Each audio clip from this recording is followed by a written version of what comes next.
রামগঞ্জ নামের ছোট্ট একটি গ্রামে রীতা নামের একটি মেয়ে তার বুড়ো মায়ের সাথে থাকতো। রীতা অনেক গরিব ছিল। সে ওই গ্রামের গোপালবাবু নামের একটি ধনী লোকের বাসায় কাজ করত। রীতা ওই বাসায় কাজ করে যা টাকা পয়সা পেত তা তার মায়ের ওষুধ কেনার পেছনে খরচ করে দিত। কারণ রীতা যখন ছোট ছিল তখন তার বাবা মা মারা যায়। তার বাবা মা মারা যাওয়ার পর এই বুড়ি মা নিজে না খেয়ে রীতাকে খাইয়ে দাইয়ে লালন পালন করেছে। আর এই ঋণ শোধ করতেই রীতা বুড়ি মাকে শেষ বয়সে লালন পালন করছে। কিন্তু রীতা তার কাজের বাসায় খুবই চিন্তায় থাকতো। কারণ সে বাসায় রোহিত নামে একটি ছেলে থাকতো। আর সে সবসময় রীতাকে বিরক্ত করত। কারণ রীতা দেখতে অনেক সুন্দরী ছিল। আর রীতার উপর রোহিতের কুনজরও ছিল। সেই দিন ওই বাড়ির সবাই বেড়াতে গিয়েছিল। বাসায় শুধু রোহিত আর রীতাই ছিল।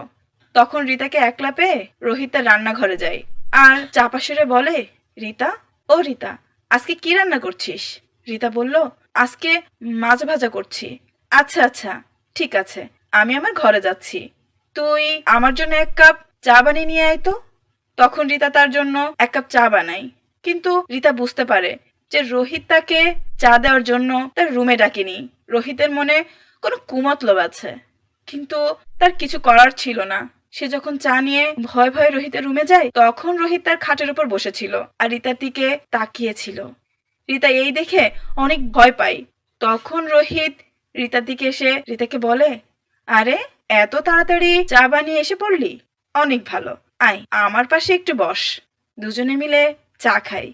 এই বলে রোহিত রীতার হাত ধরে টানাটানি করতে লাগলো। আর তখনই রোহিতের ভাবি ওই ঘরে এসে দেখতে পায় যে রোহিত রীতার সাথে অনেক খারাপ ব্যবহার করছে। তখন রীতা কাঁদতে কাঁদতে সেখান থেকে চলে যায়।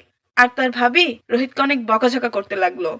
কিন্তু রোহিত তার ভাবির কোনো কথাই তার গায়ে নিচ্ছিল না, বরঞ্চ রোহিত সেখান থেকে পালিয়ে যায়। আর মান সম্মানের ভয়ে রোহিতের ভাবিও এই কথা কাউকে বলতে পারে না। সেই দিন রীতা সিদ্ধান্ত নেয় যে সে আর ওই বাসায় কাজ করবে না। রীতা সেখান থেকে তাদের নিজের বাসায় চলে যায়। এভাবেই অনেক দিন চলে যায়। গোপালবাবু দেখতে পান যে রীতা আর তাদের বাসায় কাজে আসছে না। তখন গোপালবাবু রীতাদের বাসায় যায় আর রীতাকে বুঝিয়ে সুঝিয়ে আবার কাজে নিয়ে আসে। লজ্জায় রীতা রোহিতের কথা গোপালবাবুকে বলতে পারছিল না। এমনিতেই কয়েকদিন চলে যায়। হঠাৎ একদিন রীতার মা মারা যায়। রীতা অনেক কষ্ট পায়। তার আর এই দুনিয়ায় আপন বলতে কেহ নেই।